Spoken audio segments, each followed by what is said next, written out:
మహబూబాబాద్ జిల్లాలో పర్యటించిన BRS MLC Kalvakuntla Kavitha CM Revanth రెడ్డిపై మండిపడ్డారు. ముఖ్యమంత్రికి కేసీఆర్ ఫోబియా పట్టుకుందని, మైక్ పట్టగానే కేసీఆర్ ని తిట్టడం మించి మరొక ఆలోచన రేవంత్ కు రాదని ఎద్దేవా చేశారు.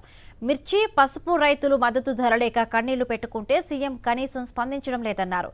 ఎస్ఎల్బీసీ స్వరంగం కూలిపోతే దాన్ని సందర్శించే సోయలేని ముఖ్యమంత్రి రేవంత్ ఎమ్మెల్సీ ఎన్నికల ప్రచారానికి వెళ్లారంటూ ఆగ్రహం వ్యక్తం చేశారు. ప్రజలకు ఏం చేశారని ప్రచారానికి వెళ్లారో సీఎం చెప్పాలని నిలదీశారు కవిత. అక్కడ మా నిజామాబాద్ జిల్లాలో ఇక్కడ వరంగల్లో కూడా పసుపు రైతులు ఉంటారు. వాళ్ళ ధరలు వాడిపోతున్నాయి. దాని మీద ఆయనకు సోయలేదు. మిర్చి రైతులు ధరలు వాడిపోయి భయంకరమైన పరిస్థితి ఉంది.